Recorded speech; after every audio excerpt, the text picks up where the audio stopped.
김비서, 아버지 거기 요양원에 버리고 오면 된다. 쓸모도 없는 영감쟁이. 차가운 복도 끝, 한 노인이 휠체어에 앉아 창밖을 바라보고 있었습니다. 아무도 찾아오지 않는 방. 하루, 이틀, 한 달. 그런데 그분이 제 국밥집에 나타났습니다. 거지 행색으로 비를 맞은 채로.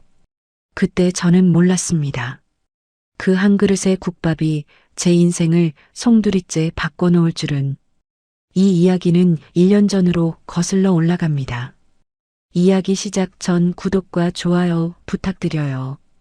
어디에서 듣고 계신지 댓글로 적어주시면 그쪽을 향해 복 받으시길 기도드리겠습니다.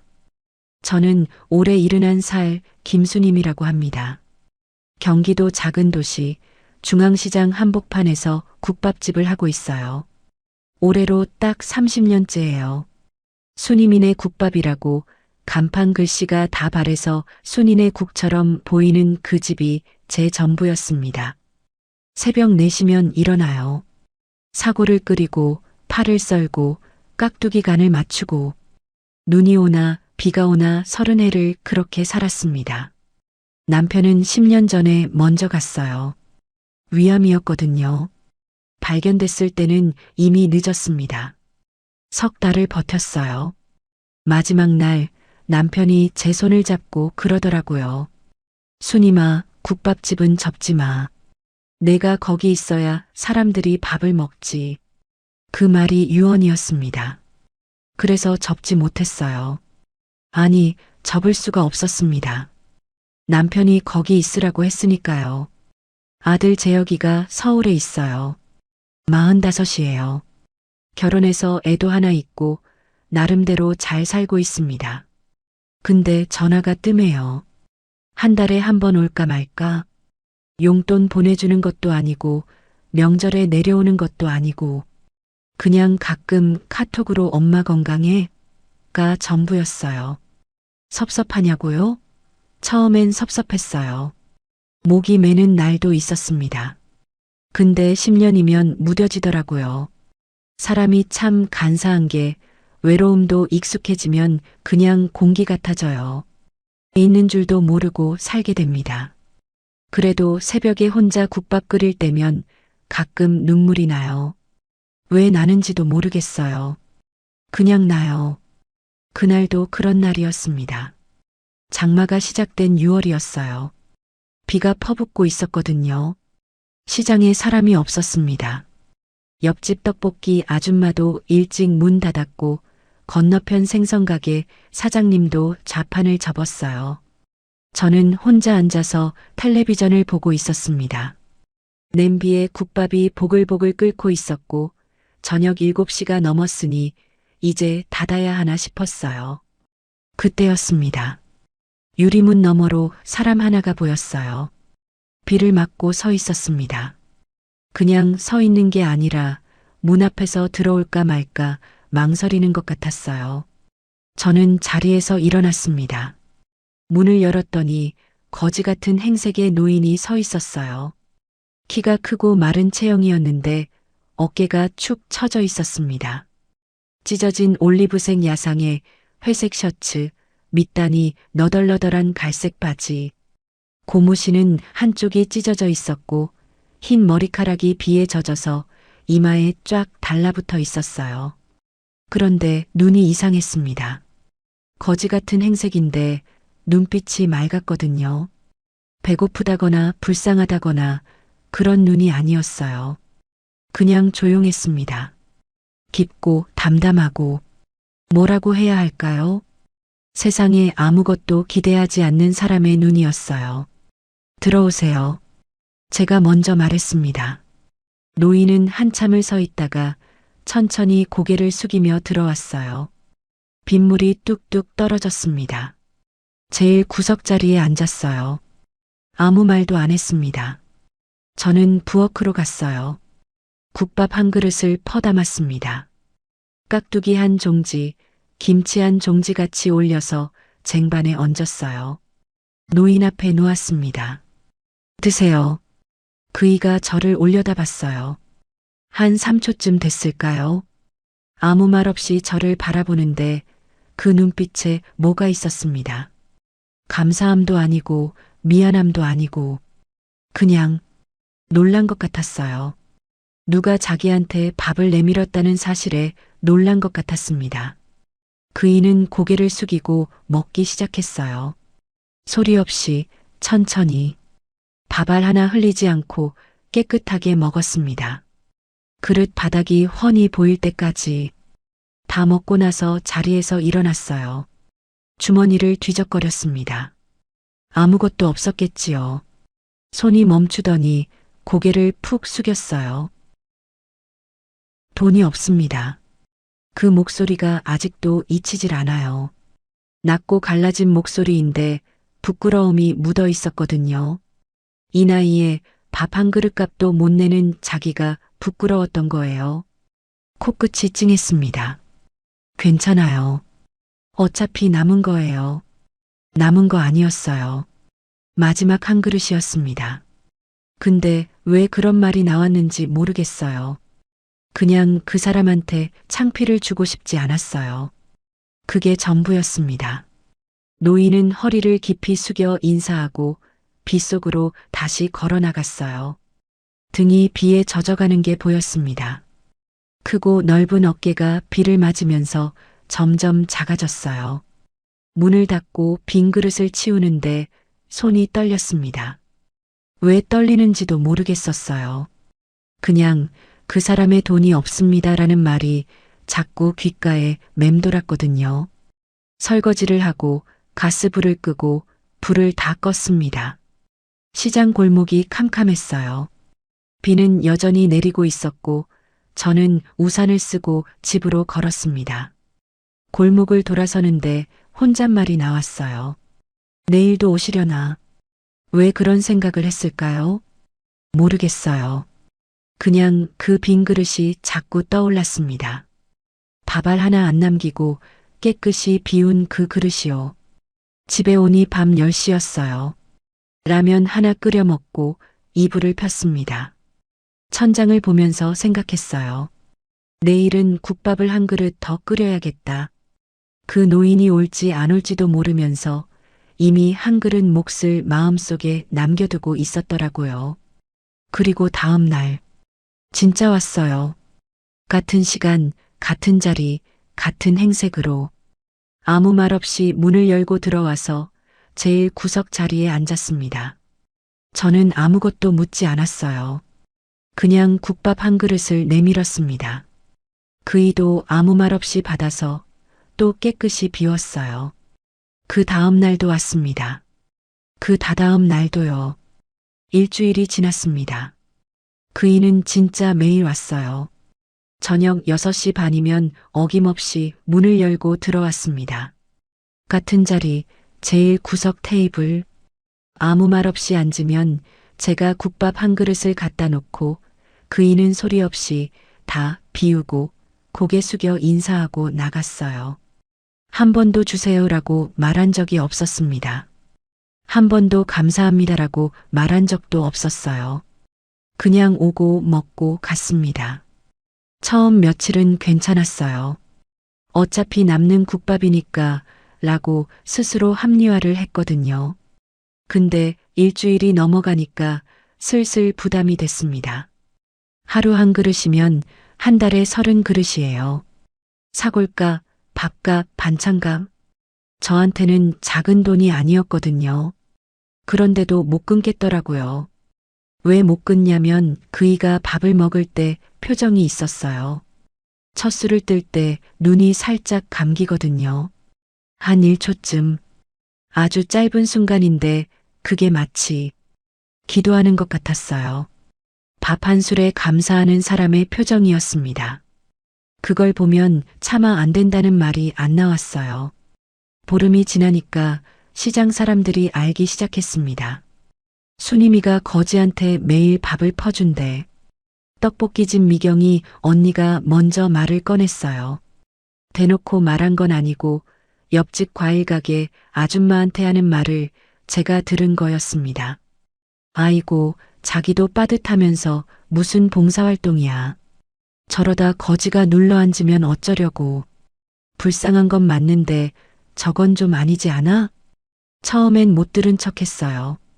근데 그 말이 시장 골목을 타고 퍼지더라고요. 하루 이틀 지나니까 건너편 생선가게 사장님까지 한마디 했습니다. 수님 씨, 그 노인네 좀 내보내지 그래. 위생상 문제도 되고 다른 손님들이 불편해해. 입술을 깨물었어요. 할 말이 없었거든요. 틀린 말도 아니었습니다. 거지 행색의 노인이 매일 같은 자리에 앉아 있으면 다른 손님들 입장에서는 불편할 수 있어요. 장사에 방해가 되는 것도 사실이었습니다. 그때 김 사장이 왔어요. 건물 주요. 이 시장 건물 절반이 김 사장 거예요. 배가 나오고 금반지 끼고 다니는 60대 남자. 항상 시장을 주인 행세하며 돌아다니는 사람이었습니다. 수님 씨, 나 할 말이 있어. 가게 안으로 들어오더니 자리에 딱 앉았어요. 다리를 꼬고 팔짱을 끼고 요즘 위생 민원이 들어와. 거지가 매일 식당에 드나든다고. 손님이에요. 손님? 돈도 안 내는 사람이 무슨 손님이야. 김 사장이 코웃음을 쳤습니다. 다음 달부터 임대료 올린다고 통보했지? 200만 원. 이번에도 못 내면 나가야 해. 알지? 가슴이 턱 막혔습니다. 200만 원이요. 지금 150만 원도 빠듯한데. 이 사람은 매번 이러더라고요. 자기 기분에 따라 올렸다 내렸다. 세입자한테는 왕이에요. 알겠습니다. 저는 고개를 숙였습니다. 그 말밖에 할 수가 없었어요. 김 사장이 나가고 나서 한참을 가만히 앉아 있었습니다.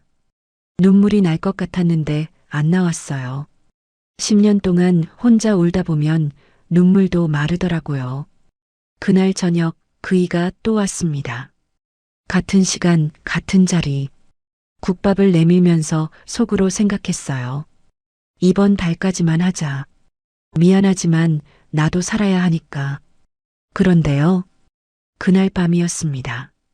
가게 문을 닫고 뒷정리를 하러 들어갔다가 홀에 불이 켜져 있는 걸 봤어요.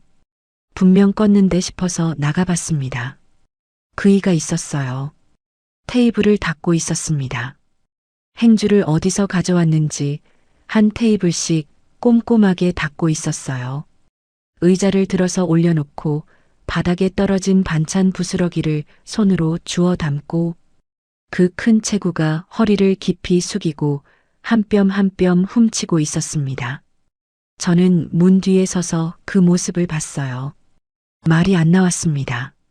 이 사람이 이걸 매일 한 건지 오늘 처음인 건지 모르겠어요. 근데 손놀림이 너무 자연스러웠거든요. 분명 어제도 그제도 하고 간 거예요. 제가 뒷정리하러 나오기 전에 조용히 해놓고 사라진 거였습니다. 테이블을 다 닦은 그이가 행주를 개켜서 카운터 위에 올려놓았어요. 그리고 나가려고 문을 여는데 저와 눈이 마주쳤습니다. 그이가 멈칫했어요. 들킨 사람처럼 어깨가 살짝 굳었습니다. 밥값이요. 그 한마디를 하고 고개를 푹 숙이더니 비 오는 골목으로 나갔습니다. 밥값이요. 저는 한참 동안 그 자리에 서 있었어요. 카운터 위에 가지런히 올려진 행주를 바라봤습니다. 네모 반듯하게 개켜져 있었어요. 아무렇게나 놓은 게 아니라 정성스럽게 접어서 올려놓은 거였습니다. 눈시울이 뜨거워졌습니다. 이 사람은 거지가 아니구나. 아니, 지금 행색은 거지가 맞는데 이 사람의 속은 거지가 아니구나.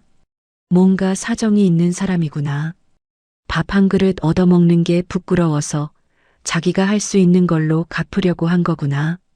이번 달까지만 하자라고 생각했던 제가 부끄러웠습니다. 집에 가는 길 우산을 쓰고 걸으면서 혼잣말이 나왔어요. 이름이 뭐예요, 그 사람? 내일은 꼭 물어봐야겠다고 생각했습니다. 다음 날 저녁 저는 국밥을 내밀면서 처음으로 물었습니다. 저기, 성함이 어떻게 되세요? 그이가 숟가락을 멈췄어요.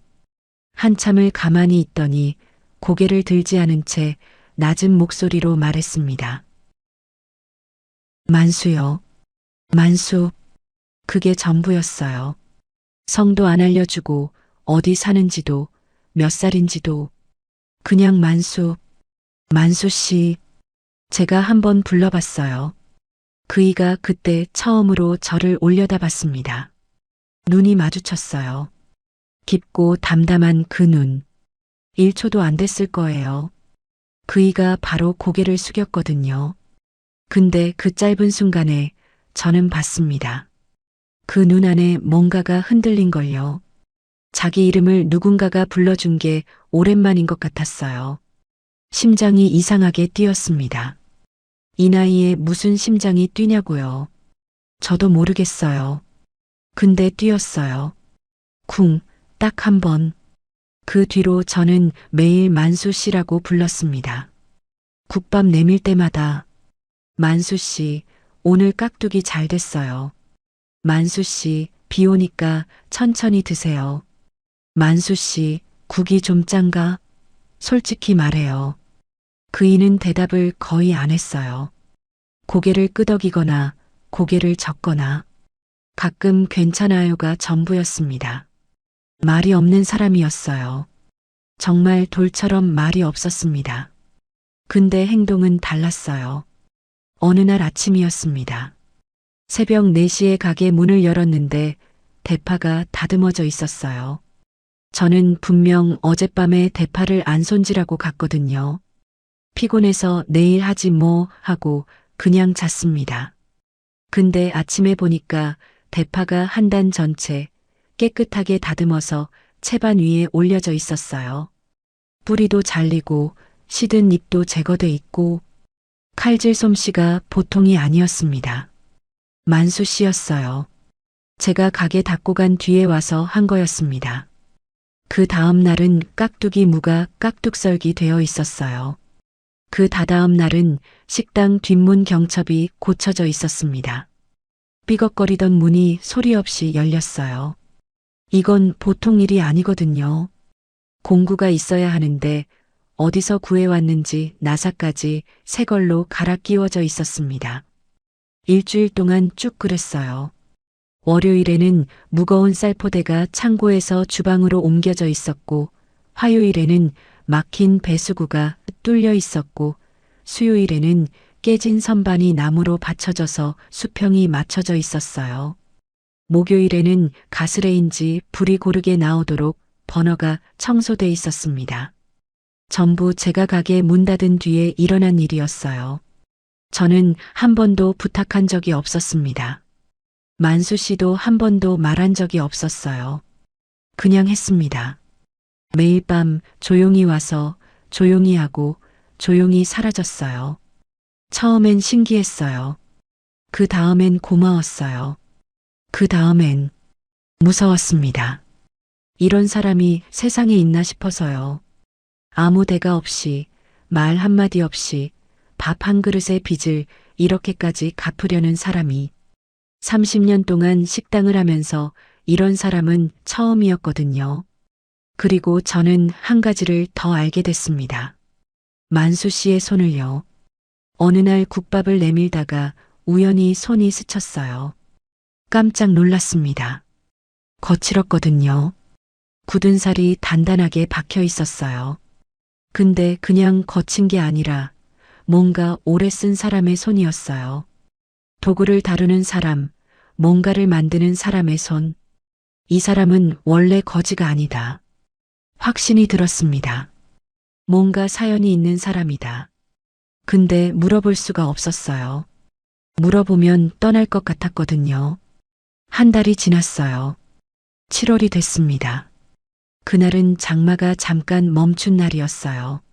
저녁 햇살이 시장 골목에 비스듬히 들어오고 있었습니다. 만수 씨가 국밥을 다 먹고 일어서려는데 제가 말했어요. 만수 씨, 잠깐만요. 그이가 멈췄습니다. 저는 부엌에서 밥 한 공기를 더 가져왔어요. 반찬도 몇 가지 더 꺼내서 쟁반에 올렸습니다. 김치찌개도 한 뚝배기 데워서 같이 놓았어요. 같이 먹어요. 그이가 저를 바라봤습니다. 눈이 커졌어요. 아주 미세하게. 보통 사람은 못 알아챌 정도로. 근데 저는 봤습니다. 그 눈 안에 당혹이 있었어요. 저도 혼자 밥 먹으면 체해요. 거짓말이었어요. 10년을 혼자 먹었으면서. 근데 만수 씨한테 창피를 안 주려면 이 말밖에 없었습니다. 그이가 한참을 서 있었어요. 그러다 천천히 다시 앉았습니다. 마주 앉아 밥을 먹었어요. 아무 말도 없었습니다. 숟가락 소리만 났어요. 국물 떠먹는 소리, 반찬 집는 소리, 김치찌개 보글보글 끓는 소리. 세상에서 가장 조용한 식사였어요. 근데 이상하게 세상에서 가장 따뜻한 식사이기도 했습니다. 10년 만이었거든요. 누군가와 마주 앉아서 밥을 먹는 게. 남편이 떠나고 나서 이 식당에서 수천 그릇의 밥을 팔았지만 마주 앉아서 먹는 건 딱 한 번도 없었어요. 항상 혼자 카운터에서 서서 먹거나 냄비 뚜껑 열고 대충 떠먹거나. 근데 지금 누군가가 맞은편에 앉아 있었습니다. 소리 없이 같은 밥을 같은 시간에 먹고 있었어요. 오랜만에 숨을 깊이 쉴 수 있었습니다. 만수 씨가 다 먹고 숟가락을 내려놓았어요. 그리고 한참을 가만히 있더니 고개를 숙인 채 조용히 말했습니다. 맛있어요. 두 글자였어요. 한 달 넘게 매일 밥을 먹으면서 처음으로 한 말이 그거였습니다. 맛있어요. 코끝이 시큰했어요. 목이 메서 말이 안 나왔습니다. 대답 대신 김치찌개를 한 숟가락 더 떠서 그이 뚝배기에 넣어줬어요. 내일도 같이 먹어요. 그이가 고개를 끄덕였습니다. 아주 작게.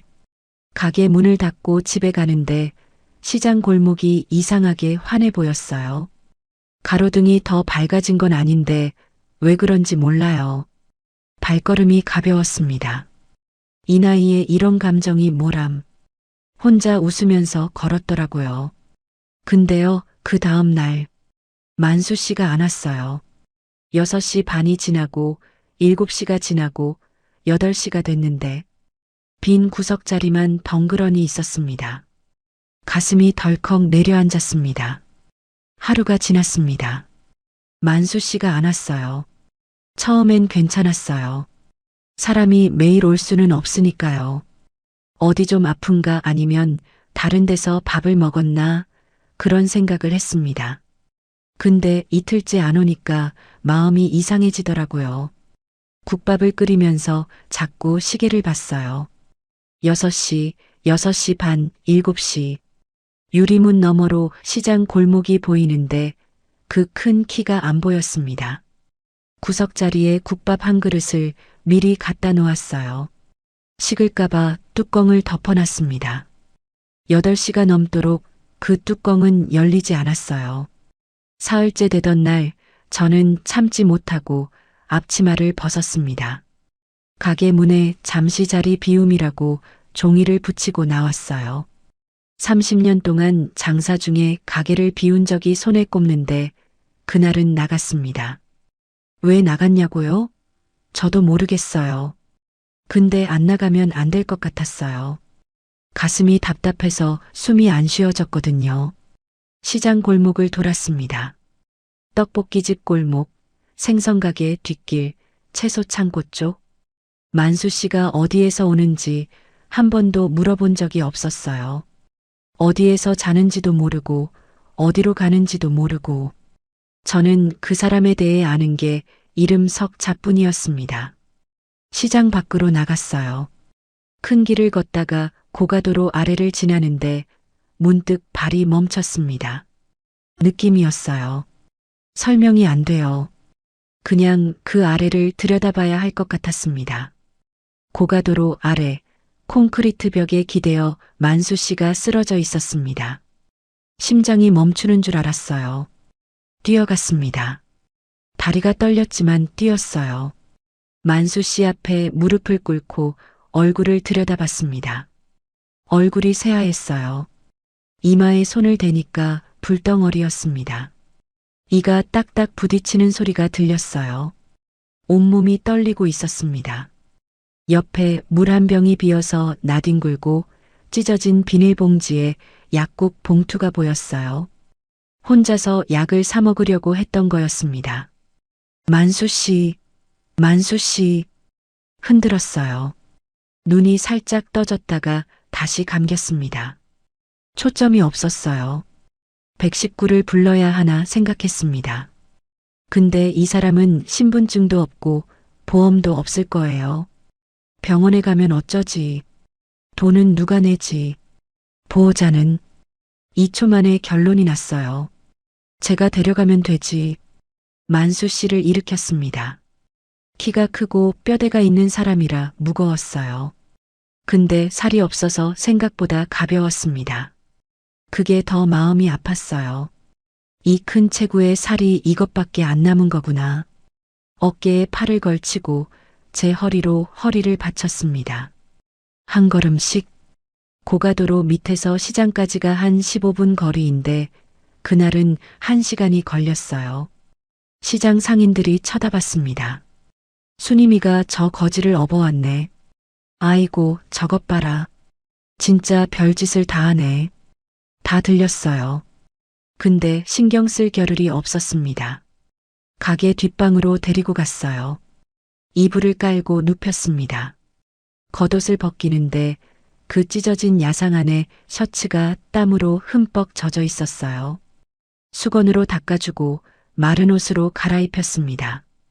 약국에 뛰어가서 해열제를 사왔어요. 물에 녹여서 숟가락으로 떠먹였습니다.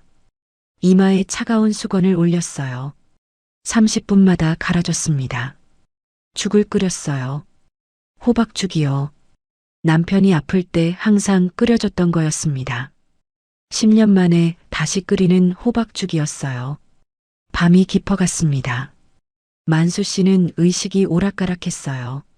눈을 뜨다가 감고 감았다가 뜨고 이마에 수건을 갈아주면서 옆에 앉아 있었습니다. 시계가 밤 11시, 12시, 새벽 1시를 가리켰어요. 새벽 2시쯤이었을 거예요. 만수 씨가 잠결에 중얼거렸습니다. 미안하다. 처음엔 쟤한테 하는 말인 줄 알았어요. 근데 다음 말이 나왔습니다. 미안하다. 동현아. 동현. 처음 듣는 이름이었어요. 누구지? 아들인가? 형제인가?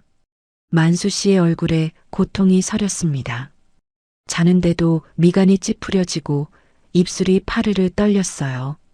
꿈을 꾸는 건지 기억 속에 있는 건지 그 표정이 너무 괴로워 보여서 저는 이불을 여며주고 이마를 쓸어내렸습니다.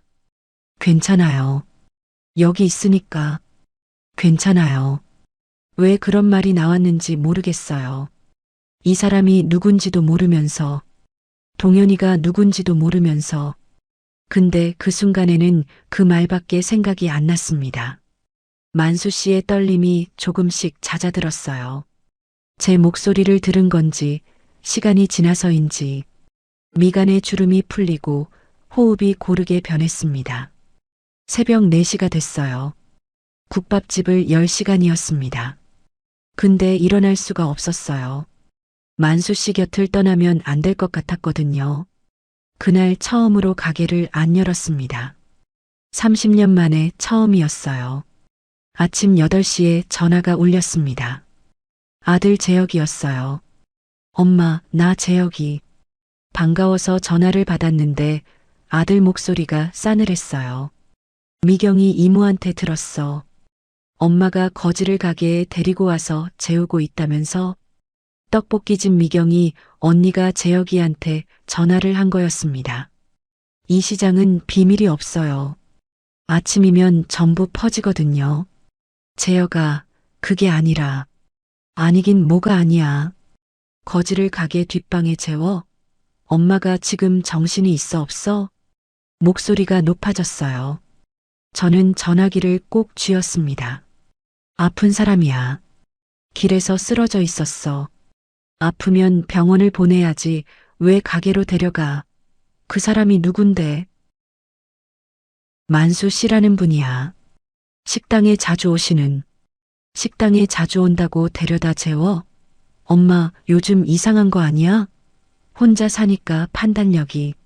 재혁아. 제가 말을 끊었습니다. 목소리가 떨렸어요. 화가 난 게 아니라 서러웠거든요. 나는 30년 동안 이 식당에서 밥을 팔았어.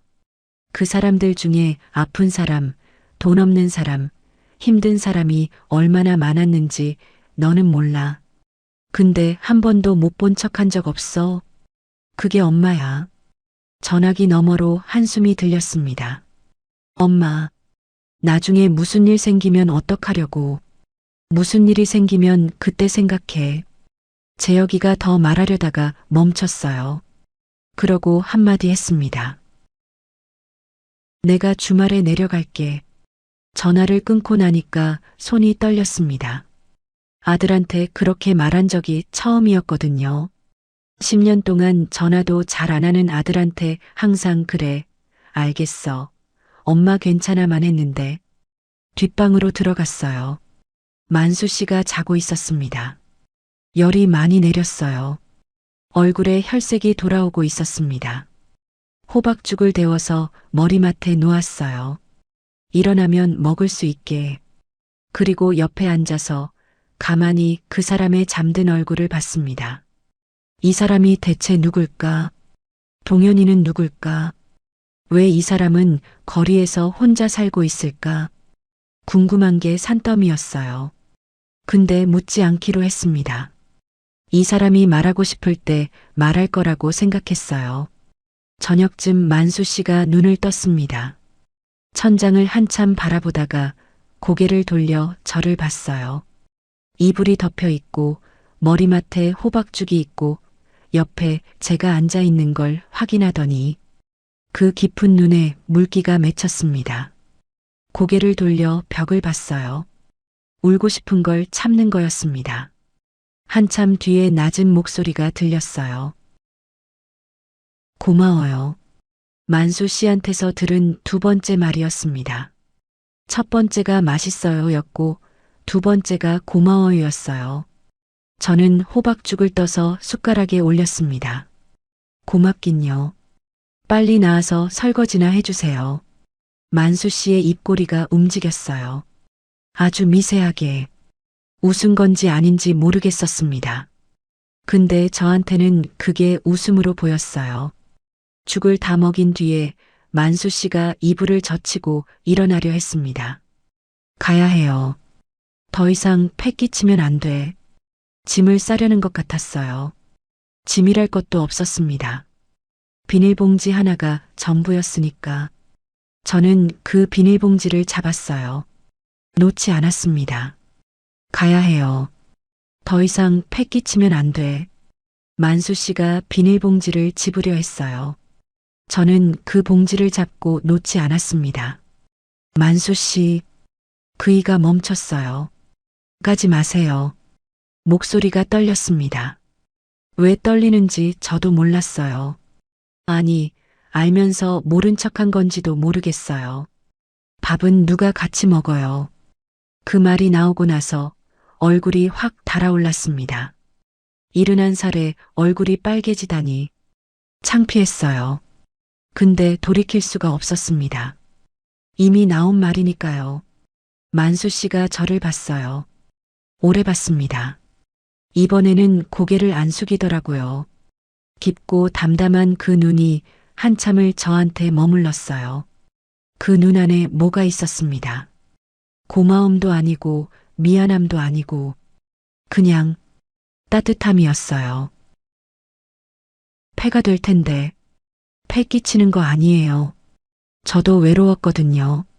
솔직히 말한 거였습니다. 10년 동안 혼자였다는 걸 이 사람한테 처음으로 말했어요. 만수 씨가 비닐봉지에서 손을 뗐습니다. 천천히. 그리고 다시 자리에 앉았어요. 아무 말도 없었습니다. 근데 앉았다는 것 자체가 대답이었어요. 남겠다는 뜻이었습니다. 그 뒤로 열흘이 지났어요. 만수 씨는 뒷방에서 지내면서 가게 일을 도왔습니다. 말은 여전히 없었어요. 근데 행동이 달라졌어요. 예전처럼 몰래 하는 게 아니라 대놓고 하기 시작했거든요. 새벽에 먼저 일어나서 사골불을 켰어요. 쌀을 씻고 파를 썰고 깍두기를 담갔습니다. 무거운 짐은 말 안 해도 옮겨놨고 깨진 건 말 안 해도 고쳤어요. 손놀림이 빨랐습니다. 정확했어요. 칼질도 불 조절도 간 맞추는 것도 이건 그냥 도와주는 수준이 아니었어요. 뭔가를 오래 지휘해 본 사람의 움직임이었습니다. 저는 더 확신했어요. 이 사람은 보통 사람이 아니다. 근데 묻지 않았습니다. 말하고 싶을 때 말할 거라고 생각했으니까요. 대신 우리는 매일 같이 밥을 먹었어요. 아침에 같이, 저녁에 같이. 점심은 각자 바빠서 따로 먹었지만 아침과 저녁은 꼭 마주 앉았습니다. 가끔 만수 씨가 먼저 반찬을 집어서 제 밥 위에 올려줬어요. 멸치볶음이나 김. 아무 말 없이 젓가락만 움직여서 그러면 가슴이 두근거렸습니다. 이른한 살에 두근거리는 게 말이 되냐고요. 저도 몰라요. 근데 두근거렸어요. 누군가가 제 밥 위에 반찬을 올려준 게 10년 만이었거든요. 남편이 살아있을 때 그랬었어요. 아침마다 제 밥 위에 계란 반쪽을 올려줬거든요. 순이마, 넌 계란을 먹어야 힘이 나 하면서.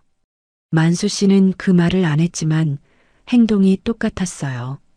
나란히 설거지도 했습니다. 저는 씻고 만수 씨는 헹구고 가게 문 닫고 시장 골목을 같이 걸었어요.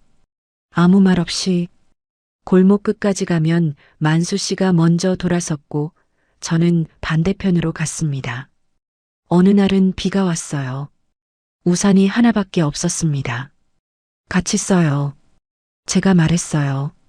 만수 씨가 한참을 서 있다가 천천히 우산 안으로 들어왔습니다. 어깨가 닿았어요. 넓고 단단한 어깨였습니다.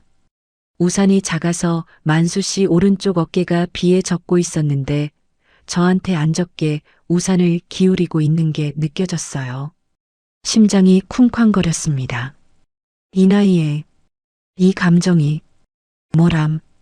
그러던 어느 날이었습니다. 8월 초 장마가 끝나고 찜통더위가 시작된 때였어요. 점심 장사가 끝나고 잠깐 쉬고 있는데 가게 문이 열렸습니다. 손님인가 싶어서 고개를 들었어요. 여자가 서 있었습니다. 50대 중반쯤 되어 보이는 단정한 차림의 여자였어요. 남색 블레이저에 크림색 블라우스, 은퇴 안경, 한 손에 가죽 서류 폴더를 들고 있었습니다. 이 시장에 어울리지 않는 사람이었어요.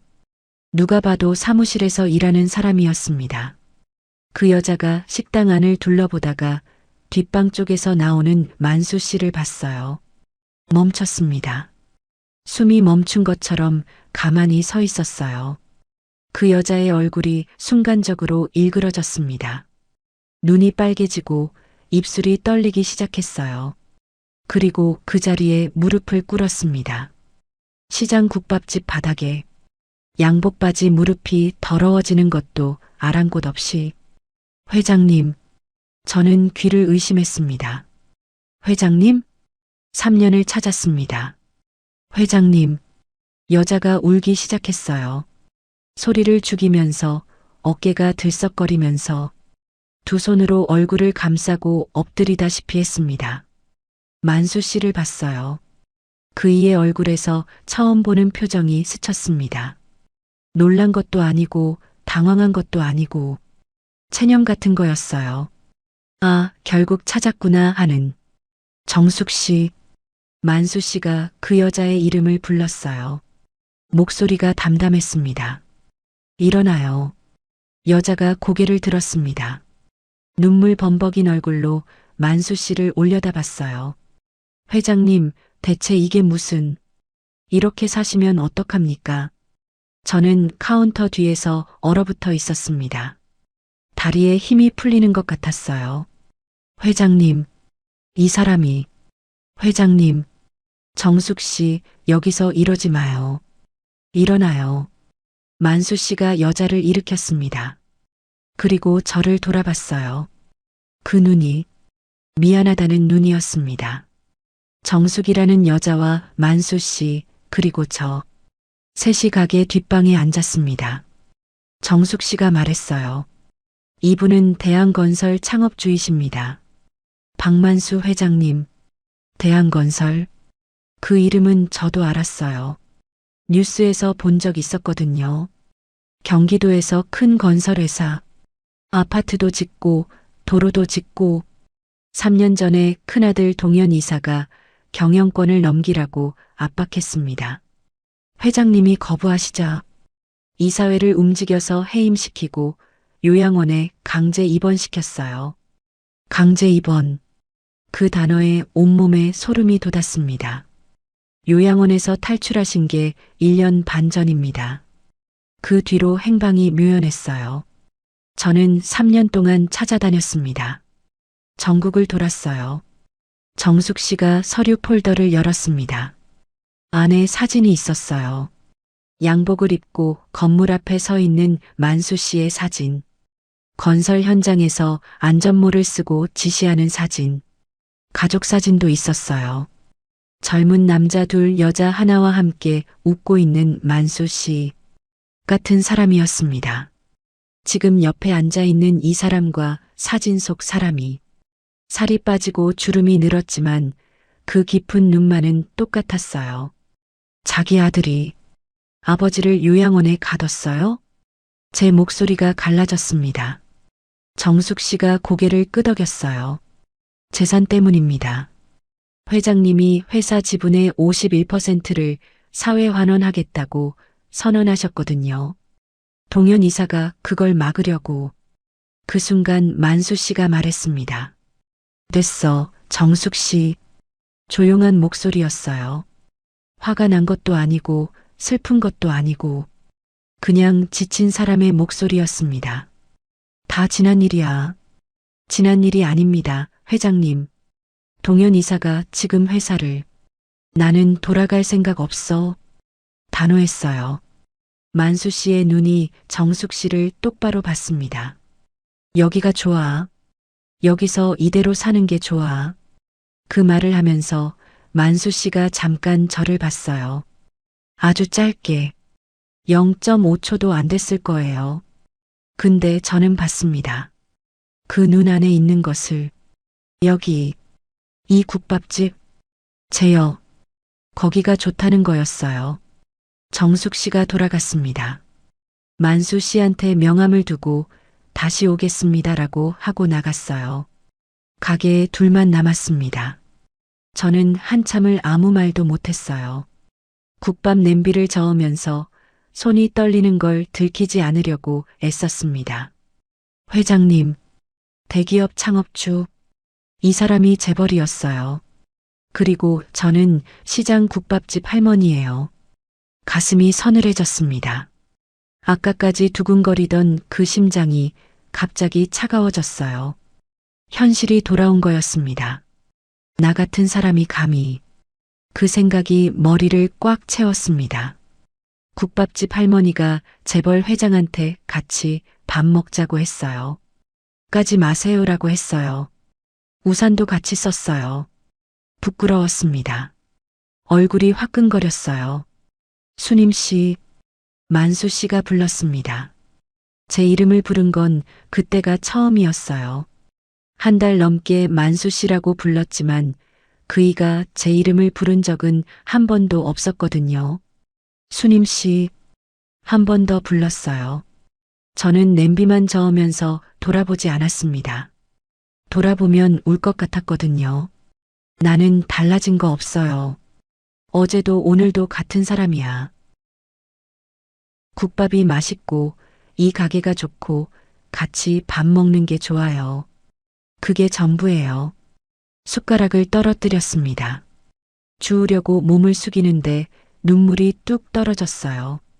바닥에, 주방 타일 위에, 소리도 없이 주워 올린 숟가락을 씻으면서 겨우 한마디 했습니다. 내일 아침은 된장찌개 할게요. 만수 씨가 뒤에서 대답했어요. 좋아요. 세상에서 제일 짧은 대화였습니다. 근데 세상에서 제일 긴 마음이 담겨 있었어요. 그날 밤 집에 누워서 천장을 봤습니다. 잠이 안 왔어요. 만수 씨의 정체가 머릿속에서 빙글빙글 돌았습니다. 대한건설, 회장, 아들한테 쫓겨남, 요양원, 탈출, 거리생활, 그리고 정숙 씨가 했던 마지막 말이 떠올랐어요. 조심하세요. 동현 이사가 회장님 위치를 알게 되면 가만두지 않을 겁니다. 가슴이 서늘했습니다. 일주일이 지났습니다. 정숙 씨가 다녀간 뒤로 저와 만수 씨 사이에는 아무것도 달라지지 않았어요. 아침에 같이 밥 먹고 가게 일하고 저녁에 같이 밥 먹고 만수 씨는 여전히 말이 없었고 저도 먼저 물어보지 않았습니다. 달라진 건 하나 있었어요. 만수 씨가 가끔 창밖을 봤습니다. 예전에는 안 그랬거든요. 국밥을 먹다가 설거지를 하다가 문득 유리문 너머 시장 골목을 물끄러미 바라보는 거예요. 마치 누군가가 올 걸 알고 있는 사람처럼.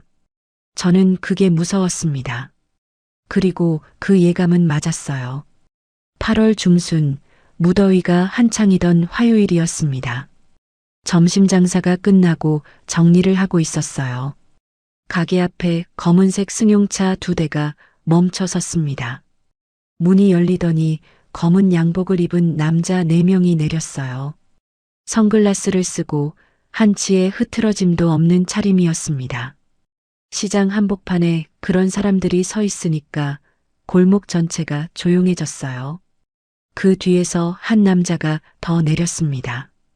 40대 후반, 뒤로 넘긴 검은 머리, 관자놀이에 흰 머리카락 몇 가닥, 검정 정장에 남색 넥타이, 금색 타이핀, 가죽 구두가 시장 바닥을 밟는 소리가 또각또각 울렸어요.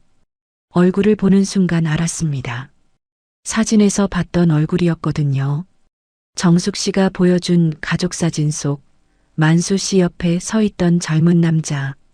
동현, 만수 씨의 큰아들이었습니다. 동현이 가게 안으로 들어왔어요. 양복 남자 둘이 양쪽에 섰습니다.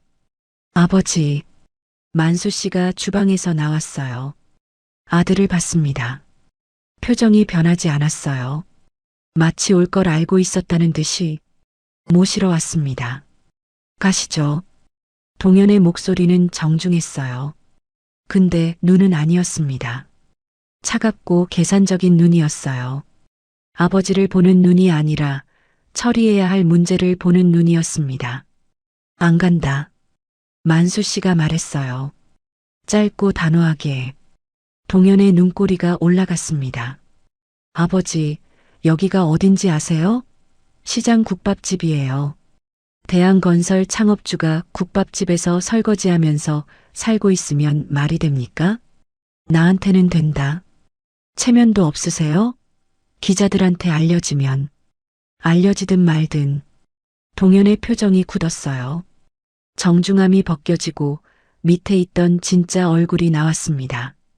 아버지, 좋게 말할 때 가세요. 여기서 소란 피우고 싶지 않습니다. 양복 남자 둘이 한 발짝 다가섰어요. 만수 씨의 양쪽 팔을 잡으려는 것 같았습니다. 그 순간 저는 만수 씨 앞으로 걸어갔어요. 왜 걸어갔는지 모르겠어요. 다리가 떨렸거든요. 무릎이 후들거렸어요. 양복 남자들 앞에 서니까 제가 너무 작았습니다. 앞치마 차림에 고무 슬리퍼 신은 71살 할머니가 뭘 할 수 있겠어요. 근데 섰어요.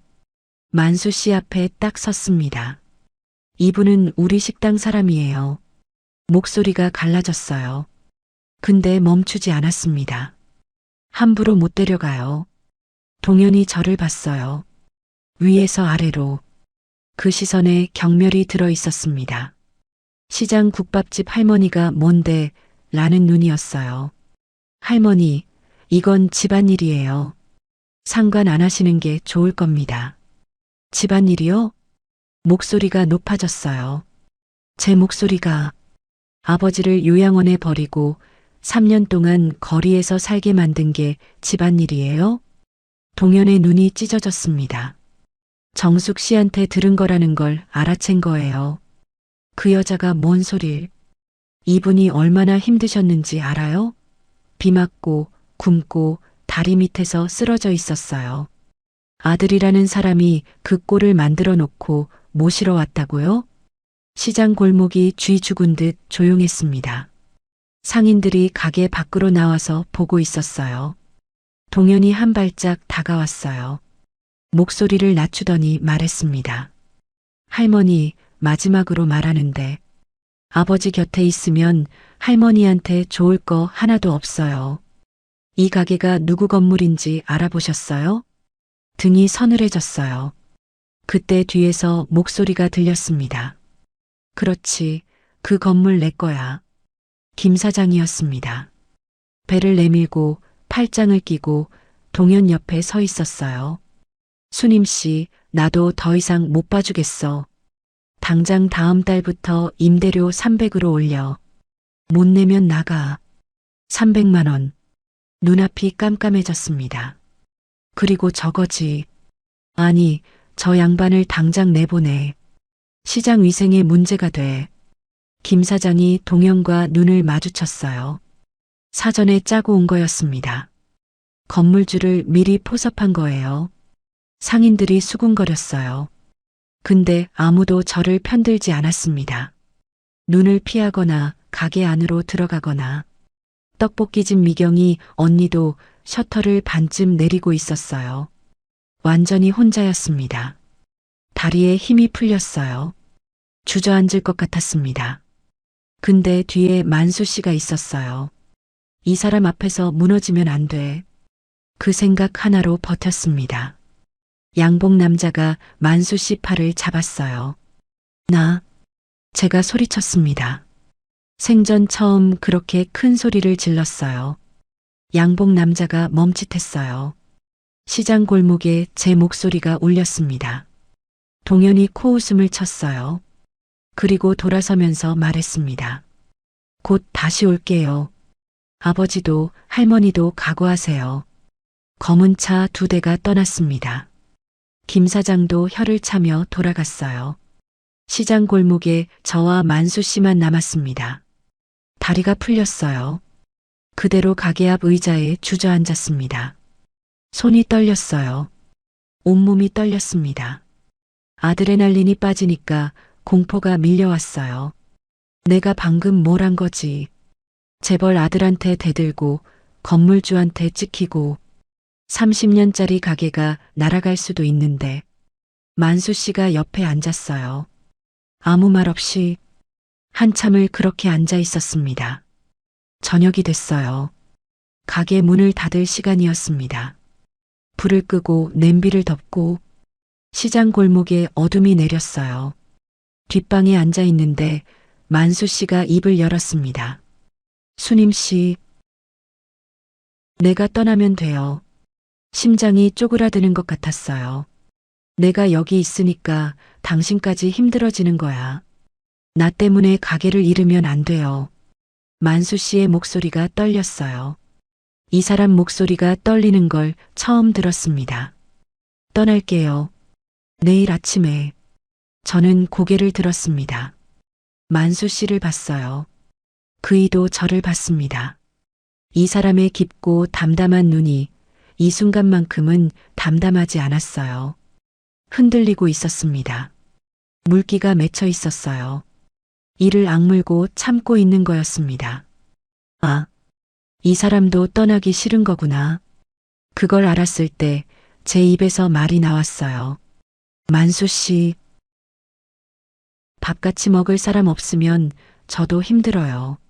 만수 씨의 눈에서 눈물이 한 줄기 흘렀습니다. 이 사람이 우는 걸 처음 봤어요. 소리 없이 한 줄기만. 그것도 바로 손등으로 닦아버렸습니다. 저도 울었어요. 참으려고 했는데 안 됐습니다. 뒷방에 두 사람이 앉아서 소리 없이 울었어요. 여름밤 매미 소리만 들렸습니다. 한참 뒤에 만수 씨의 손이 움직였어요. 제 손 위에 올려졌습니다. 크고 거칠고 굳은 살이 박힌 손이 작고 주름 잡힌 제 손을 감쌌어요. 따뜻했습니다. 세상에 이렇게 따뜻한 게 있었나 싶을 정도로 저는 그 손을 잡았습니다. 놓지 않았어요. 두 사람 다 아무 말도 안 했습니다. 손만 잡고 앉아 있었어요. 여름밤 바람이 뒷문으로 들어왔고 가게 냉장고 돌아가는 소리가 윙윙거렸어요.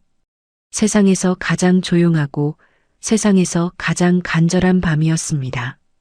다음 날 아침 만수 씨는 떠나지 않았어요.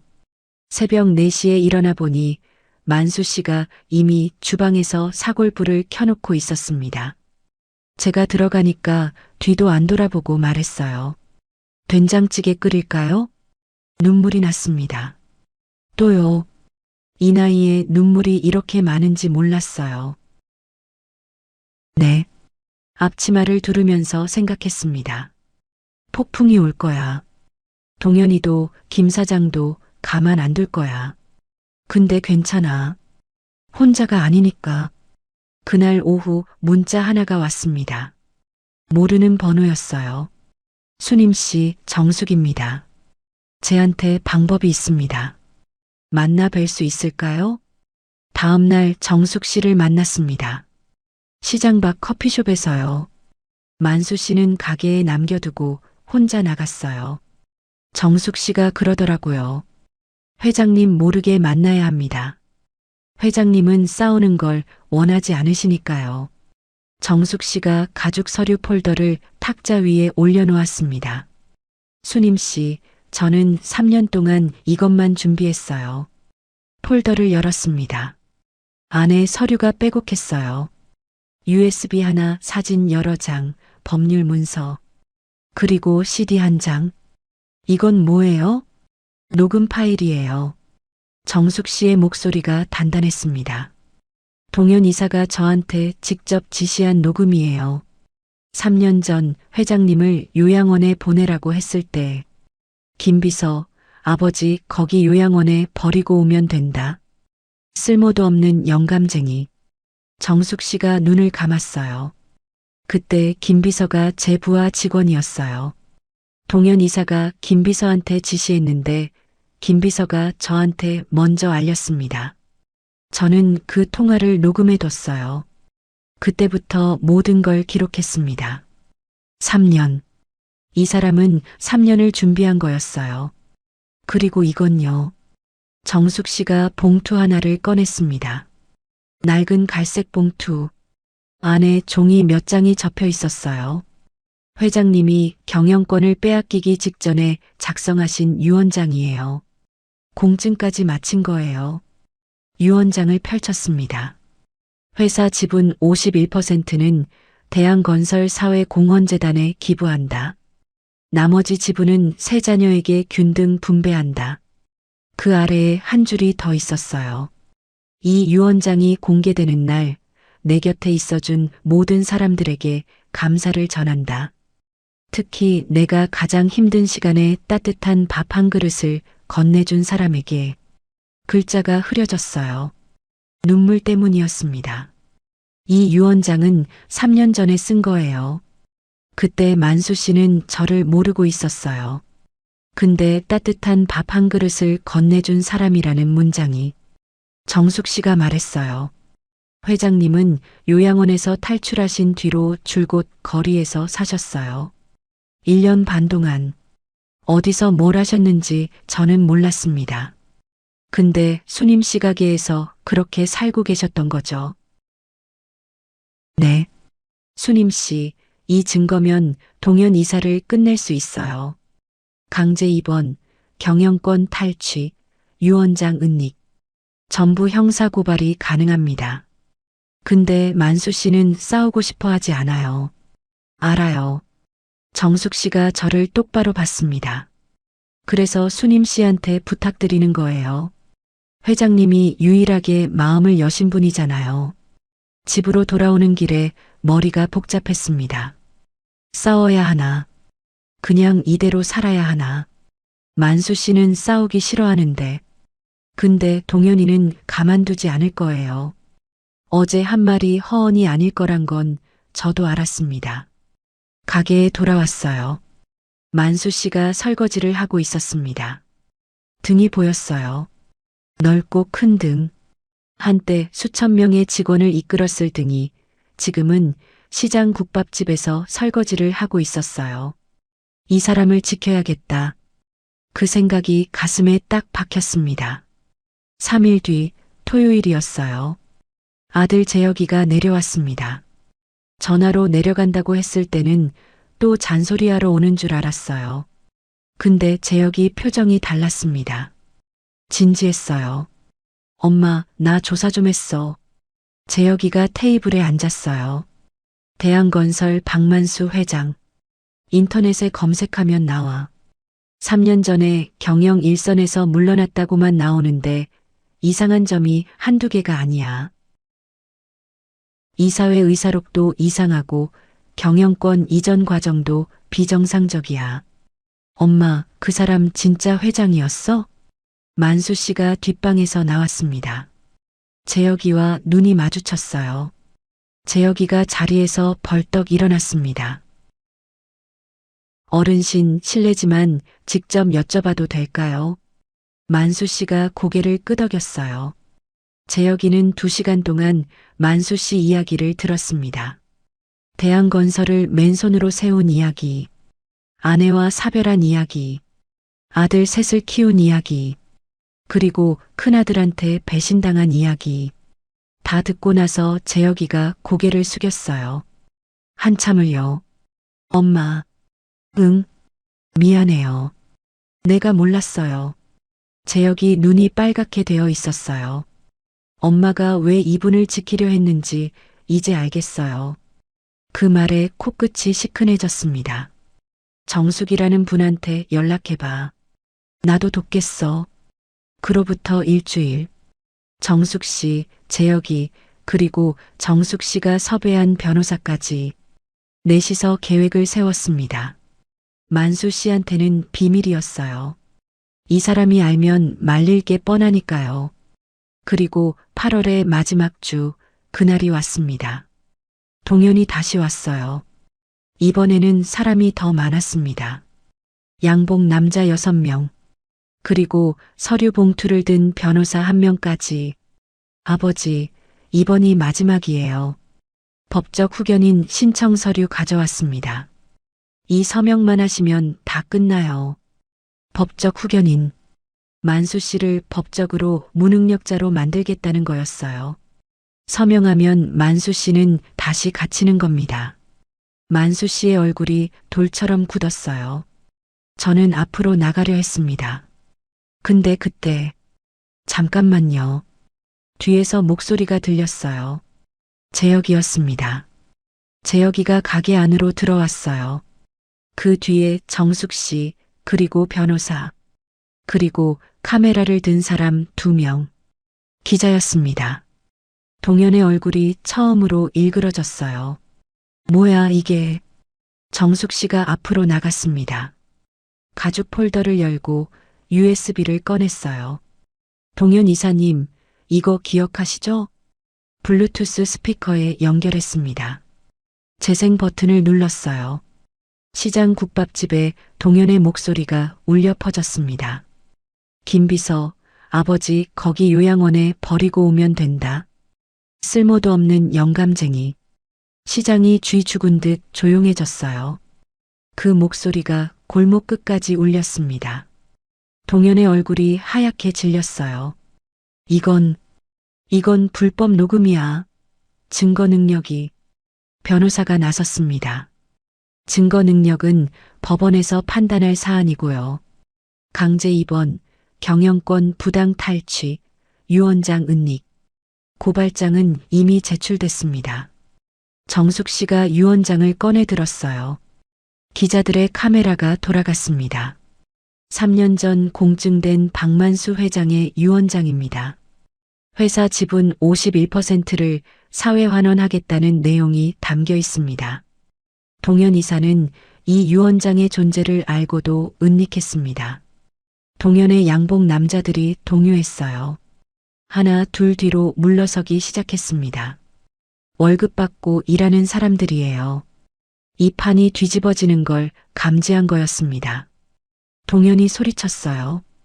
이건 음모야. 아버지, 이 사람들한테 속지 마세요. 그때 만수 씨가 입을 열었습니다. 동현아. 조용한 목소리였어요. 화가 난 것도 슬픈 것도 아닌 그냥 아버지의 목소리였습니다. 내가 평생 내한테 모질게 한 적 있냐? 동현이 멈췄어요. 내가 너한테 회사를 안 줬냐?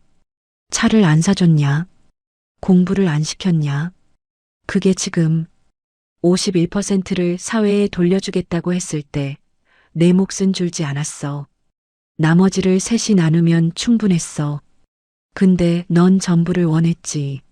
시장 골목이 조용했습니다. 상인들이 가게 밖에 나와 있었어요.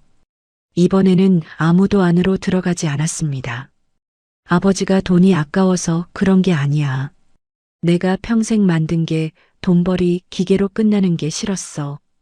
그래서 사회에 돌리려 한 거야. 그게 그렇게 이해가 안 됐냐? 동현의 입술이 떨렸어요. 말문이 막힌 거였습니다. 기자가 물었어요. 회장님, 한 말씀 해주시겠습니까? 만수 씨가 기자를 봤어요. 그리고 천천히 고개를 돌려 저를 봤습니다.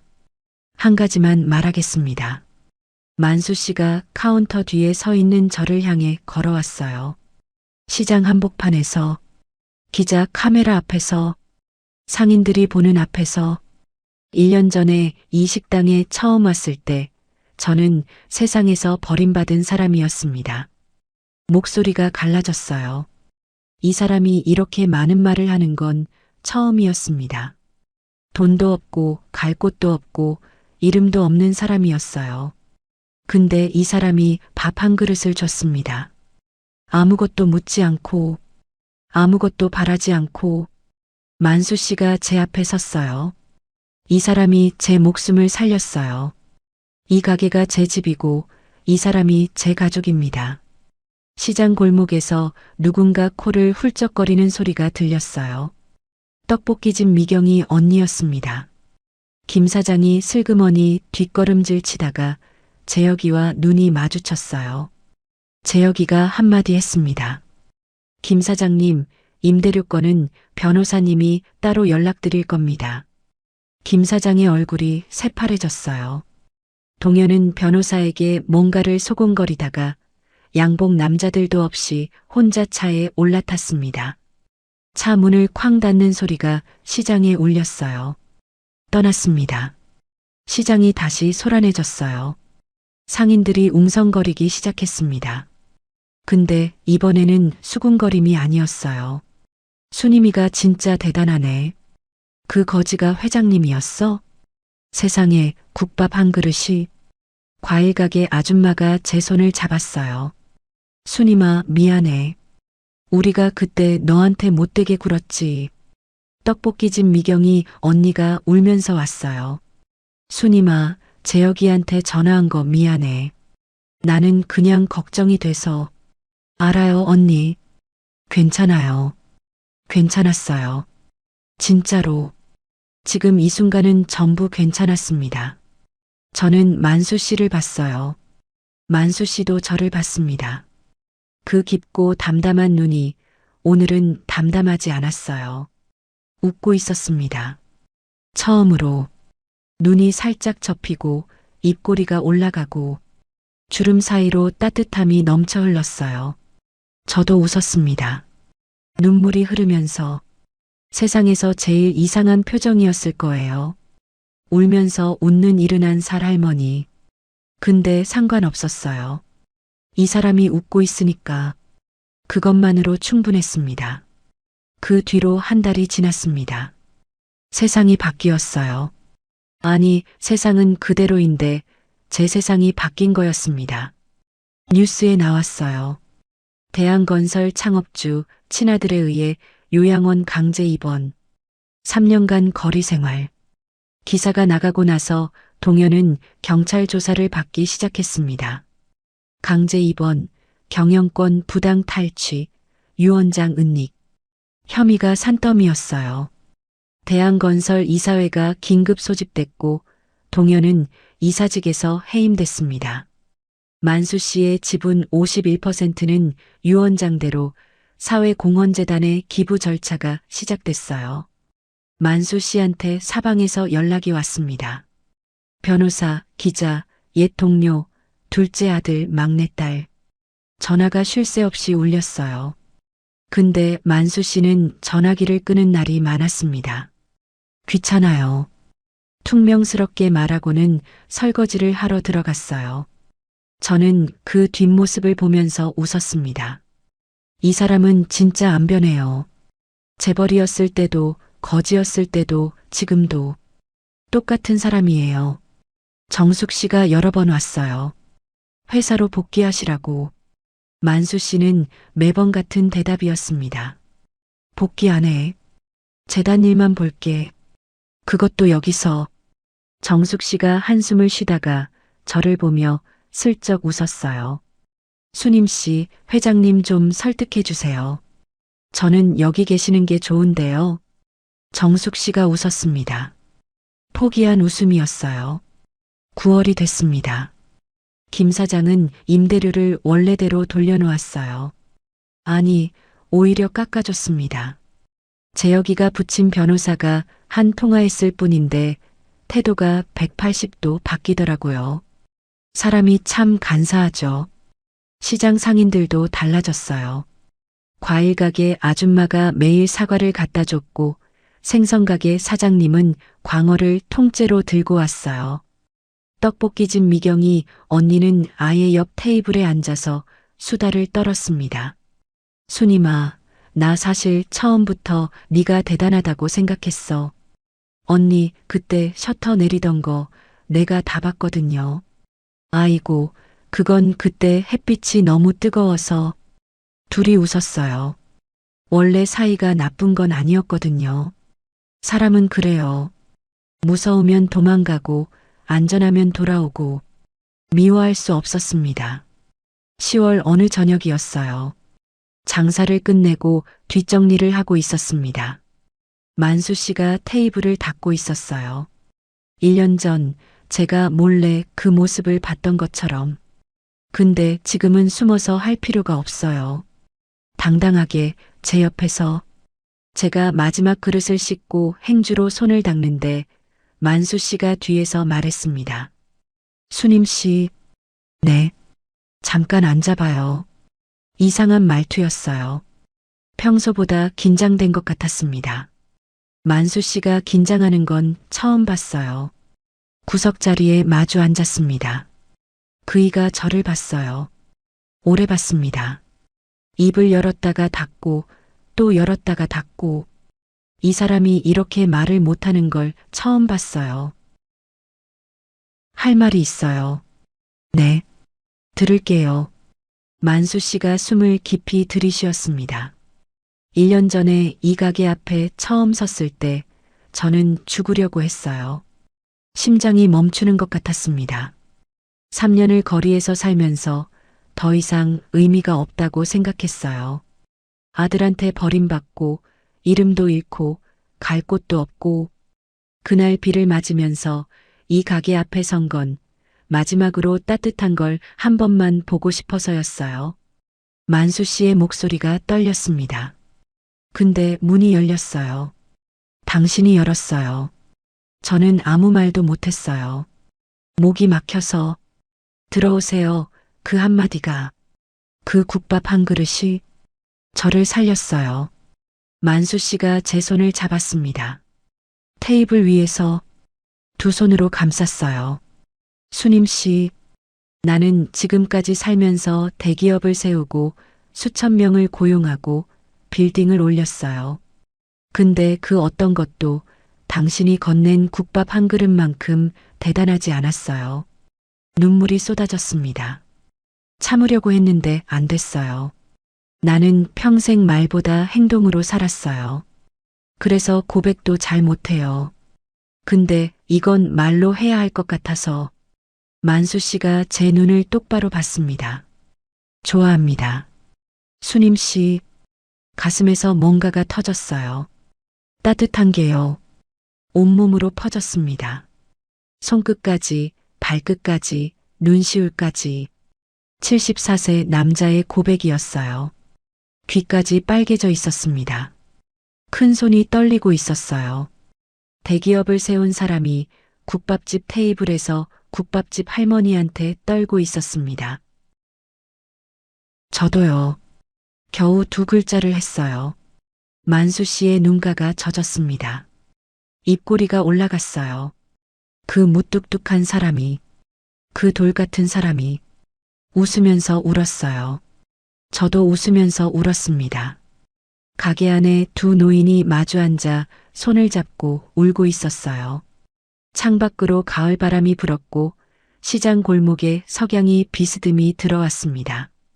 세상에서 제일 볼품없고 세상에서 제일 아름다운 고백이었습니다. 중앙시장 한복판, 수니민의 국밥 간판이 새로 걸렸어요. 글씨가 선명합니다. 더 이상 순인의 국으로 안 보여요. 만수 씨가 페인트 칠을 직접 했거든요.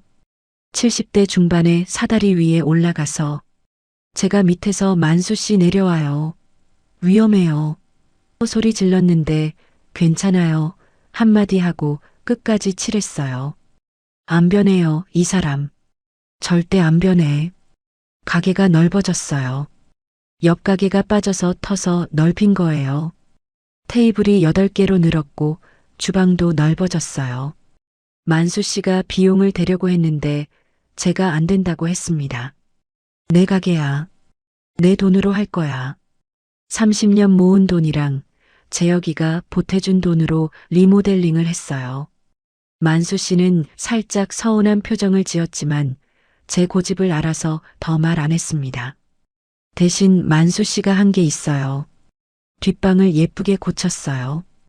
둘이 살 수 있게 벽지를 바르고 창문을 넓히고 보일러를 새로 놓고 이건 내 방이니까 내 돈으로 라면서 저도 그 고집은 꺾지 못했습니다. 같이 살고 있어요. 혼인신고는 안 했어요. 만수 씨가 그러더라고요. 종이가 뭐가 중요해요. 같이 밥 먹으면 그게 가족이지. 맞는 말이에요. 재혁이가 한 달에 2번 내려옵니다. 예전에는 한 달에 전화 1번이었는데 지금은 직접 와요. 아내랑 아이까지 데리고. 재혁이 아들, 그러니까 제 손주 민준이가 올해 5살이에요. 민준이가 만수 씨를 할아버지라고 불러요. 처음에 그 소리를 들었을 때 만수 씨가 얼어붙었어요. 한 5초 정도. 그러다 고개를 돌렸는데 눈이 빨갛게 되어 있었어요. 이 사람이 우는 건 제가 3번밖에 못 봤는데 그게 3번째였습니다. 할아버지, 국밥 주세요. 민준이가 외치면 만수 씨가 직접 끓여서 갖다 줘요. 아이 입에 맞게 간을 싱겁게 해서 제가 가르쳐 준 적 없는데 알아서 하더라고요. 재혁이가 만수 씨한테 꾸벅 인사했어요. 처음 왔을 때, 아버님, 우리 엄마 잘 부탁드립니다. 만수 씨가 고개를 끄덕이면서 말했어요. 내가 먼저 가기 전까진 안 놓을게. 재혁이가 울었어요. 저도 울었고요. 만수 씨만 안 울었어요. 아니, 눈을 깜빡거리는 게 수상하긴 했습니다. 정숙 씨는 대한건설 사회공헌재단 사무총장이 됐어요. 만수 씨가 재단 이사장직을 맡기는 했는데 실무는 전부 정숙 씨가 합니다. 만수 씨는 한 달에 1번 서울에 올라가서 서류에 도장만 찍고 와요. 도장 찍으러 서울까지 갈 필요가 있어요? 재단 직원들 얼굴은 봐줘야지. 그날은 만수 씨가 정장을 입어요. 옷장에 달랑 하나 걸려있는 감색 정장. 넥타이는 몸매서 제가 매줍니다. 30년 동안 남편 넥타이 매준 솜씨가 아직 남아 있었어요. 넥타이를 매주면서 만수 씨 얼굴을 올려다봐요. 이 사람이 웃고 있으면 가슴이 따뜻해져요. 아직도 73세에 아직도 두근거려요. 이상한 할머니죠? 동현이요? 재판 중이에요. 집행유예를 받을 수도 있고 실형을 받을 수도 있대요. 만수 씨는 동현 이야기를 안 해요. 물어보지도 않고요. 근데 가끔 뉴스에서 대한건설이 나오면 채널을 안 돌리더라고요. 끝까지 봐요. 아버지는 아버지예요. 아들을 미워해도 관심을 끊지는 못하나 봐요. 김 사장은 건물 2채를 팔았다고 들었어요. 세무조사가 나왔대요. 자업자득이죠. 시장에서 안 보여요. 안 보이는 게 좋습니다. 오늘은 일요일이에요. 가게 문을 안 열었어요. 일요일은 쉬는 날이거든요. 만수 씨가 오고 나서부터 일요일에 쉬기 시작했어요. 30년 동안 하루도 안 쉬었는데 이 사람이 그러더라고요. 사람은 쉬어야 해요. 맞아요. 사람은 쉬어야 해요. 근데 저는 쉬는 법을 몰랐어요. 이 사람이 알려줬습니다. 아침에 일어나서 같이 밥을 먹었어요. 만수 씨가 끓인 된장찌개. 맛이 점점 나아지고 있어요. 처음에는 짰는데 이제 딱 좋아요. 밥 먹고 나란히 시장 골목을 산책했어요. 일요일 아침 시장은 조용합니다. 상인들이 쉬니까요.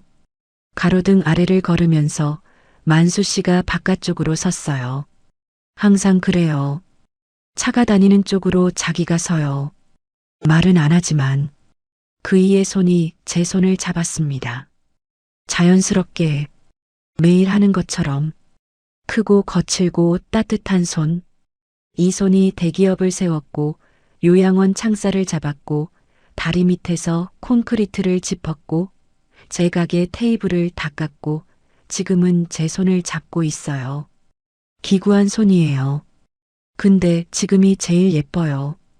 골목 끝에서 돌아서는데 만수 씨가 말했어요. 수님 씨, 네. 오늘 국밥 안 끓여도 돼요? 왜요? 내가 칼국수 해줄게. 웃었어요. 이 사람이 칼국수를 해줄 줄은 몰랐거든요. 맛있으면 내일도 해줘요. 매일 해줄게. 나란히 집으로 걸어갔습니다. 시장 골목에 가을 햇살이 내리고 있었어요. 제 그림자와 만수 씨 그림자가 나란히 뻗어 있었습니다. 하나는 작고 하나는 길고 근데 나란했어요. 저는 올해 73세예요. 만수 씨는 76세예요. 이 나이에 사랑이 찾아올 줄 몰랐어요. 이 나이에 두근거릴 줄 몰랐어요. 이 나이에 누군가 제 밥 위에 반찬을 올려줄 줄 몰랐어요. 사람들이 물어봐요. 뭐가 그렇게 좋냐고. 재벌이라서 좋은 거 아니냐고. 아니에요. 국밥 한 그릇 값도 없던 그 사람이 행주를 개켜놓고 밥값이요 라고 했던 그 사람이 좋은 거예요. 비 오는 날 제 쪽으로 우산을 기울이던 그 사람이 좋은 거예요. 매일 새벽 사골 불을 켜놓고 기다리는 그 사람이 좋은 거예요. 돈이 아니라 진심이에요. 정체가 아니라 행동이에요.